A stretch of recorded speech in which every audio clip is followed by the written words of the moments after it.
several people from our media today. Ethan Levine from the Enterprise Journal, Randy Hammonds from the Enterprise Journal, as well as Gail Janata from Pike County Sports Desk. And it looks like Eddie McCaleb is here. He's our very own, but he also today is representing K106 Sports TV. Thank y'all for coming today, and welcome to Southwest. First, I'd like to introduce our head men's basketball coach, Coach Casey Carter.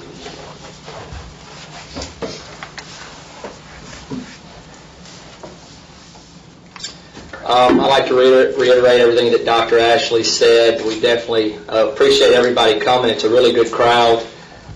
This is a big day for us as a program, for me as a coach, for us as a school. Our biggest goal when I took the men's job here at Southwest is we've got to get some players in here that are not only good enough to go to a Division I school and contribute right away, but we've got to get guys that can come in here and do the schoolwork every single day that it takes to graduate and get to that next level, and we're getting to the point where we're starting to find those two pieces and be able to put them together and find good enough players that can play the Division I level and find good enough guys that are able to go in the classroom and take care of their business how they have to so they can get there. The guy that we have signing today, Chris Jones, he's a junior college transfer. He played this past year at Paris Junior College over in Texas.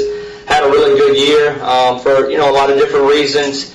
As there are in a lot of different situations, it didn't just work out for him, didn't like the fit. He's originally from Memphis, Tennessee, went to Briarcrest Christian, really great school. He comes from a fantastic family, which speaks a lot about him. He's a really good kid, comes from great values, has a great mom and dad that support him, and in that support, they're very hard on him. They hold him accountable, and trust me, I've been the mediator in a lot of those conversations, but that's why he's been successful up to this point. But transferred from a junior college over in Paris, we were able to get our hands on him. Had a couple Division I schools that told us that they were definitely interested in him coming out of Paris Junior College, so that made us interested in him on trying to get him in here and get graduated.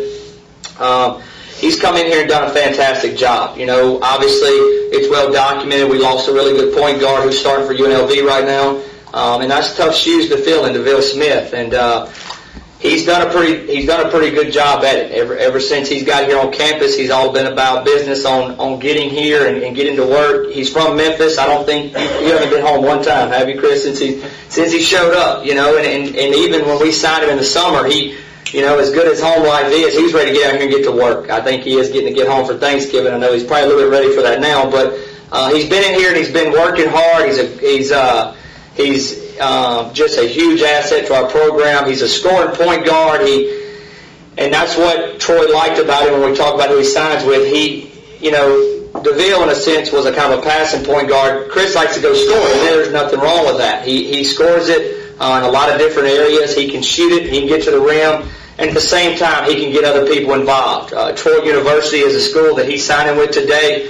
Coach Cunningham was a long-time assistant at Mississippi State under Coach Stansberry. Obviously, when that situation kind of went down at Mississippi State, Coach Cunningham spent a year as an assistant at Western Kentucky. This is his first head coaching job at Troy University. And right from the get-go, when he saw Chris this summer, he loved him. Loved all the stuff that he did to him.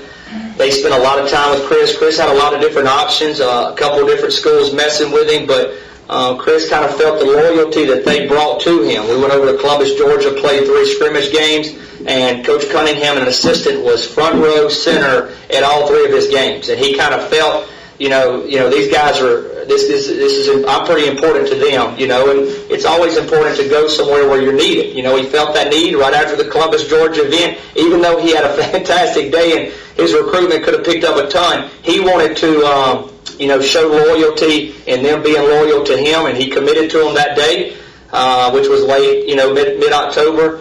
And Chris Jones, our transfer point guard, he is signing with Troy University today. Thank you.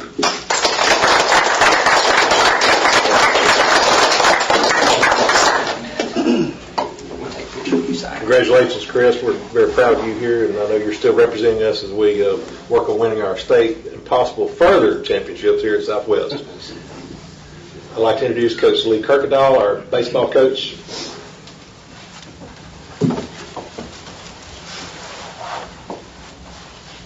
Thank you, Dr. Ashley.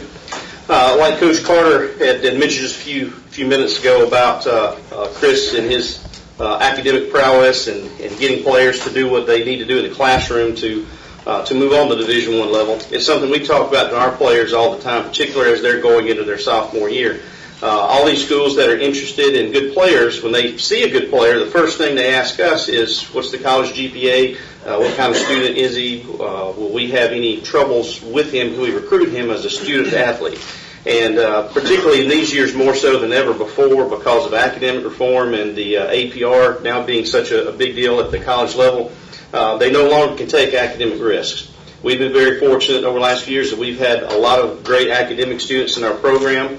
And so whenever we do have the talent that Division I schools want to see and want to get to their programs, that then is not an issue academically for them to sign with them. So both of these two guys here beside me are very good academically.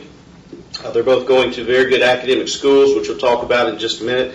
But again, that's something that we stress tremendously with our guys, because we do have some guys that have professional ability and may get the chance to play professional baseball, but even those that play professional baseball won't do it for a lifetime career. So what they're doing in these institutions, our institution and at a university, from an academic standpoint, is what's going to carry them throughout their life. So first I'm going to talk about Jesse Travis, which is sitting right here beside me. Jesse's a local product from North Pike High School.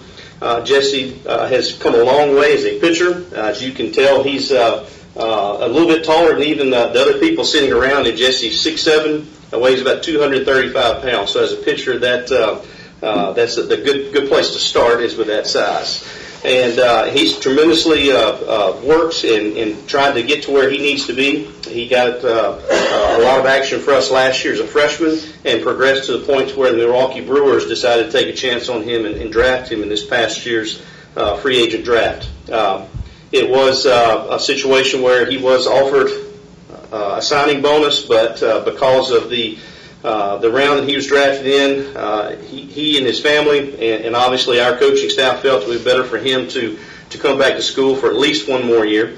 So now Jesse will have the opportunity to be drafted again after his sophomore year, and then if he does go on to Stanford University as a junior, he would have the opportunity to be drafted as a junior and as a senior. Also, by having a great school, a great program like Stanford University to go to, this obviously will make it a little bit better negotiating process with him if he does consider professional baseball before making the leap to Division I baseball. Jesse continues to throw a little bit harder. He's been clocked as high as 93 miles per hour so far, and the sky's the limit for him. He can go as far as he wants to go, be at the Division I level and in professional baseball. To his left is Shane McKinley. Shane's spent up through his junior year at North Shore High School in Louisiana. He transferred to Park Lane Academy for his senior year and had a great senior year here nearby at Park Lane. He's a left-handed pitcher, also played a lot as a position player for Park Lane and has the ability to do that as well. He's mostly been pitching for us at this point. Obviously, he is good enough to play as a position player for us in the outfield if we do need him, but both these two guys are going to be two of our top 4 starters on the mound for us this year, so we're going to try to do all we can to keep them healthy and not have to play them in other positions if we don't have to. So Shane's a transfer here to us, had a really good freshman year, and from the very beginning, a lot of coaches early this fall were asking about him, wanting to see him, and University of South Alabama is where he's going to sign. They were one of the first this fall to really have a keen interest in him and felt that he fit a really good need for them. They were almost finished with their recruiting class. They needed one more left-hander and one more right-hander, but particularly junior college transfers to finish out their staff. So they were very excited to run across Shane and what he could bring to their program. Both of these programs are in Alabama. Both of them are not huge schools as far as, an SEC, a Big 12, whatever, but both of these schools have a tremendous baseball tradition. Both have been to regional tournaments many times.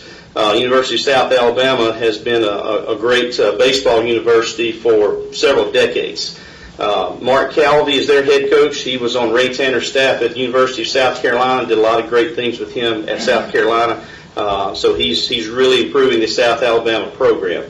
And their recruiting class was ranked this past year, and I think Shane and all other guys that will be added to this current signing class, I would think it's also going to be a nationally ranked signing class for South Alabama.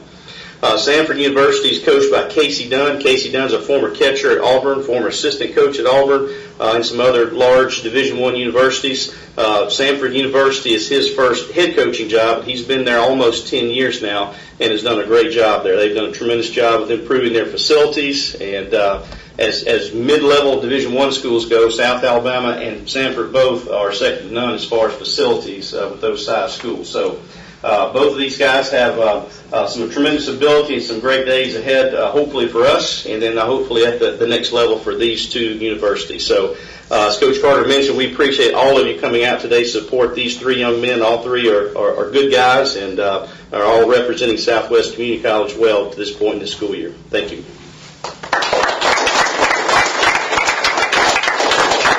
Again, Shane and Jesse, we will finish strong here and good things to look for you in the future. I would like for members of the media and friends and family, if y'all would, we're going to end our conference with, I guess, some interviews or whatnot, and of course we'll have a meal down the hall. If there's any other questions, I guess you'll have it for the young men here. Maybe keep them here for the signing pictures. The signing picture, yeah. Stay right Let's stay here for the signing pictures, guys. With that, we'll be adjourned. Robbie, do you want to do all three guys, or you do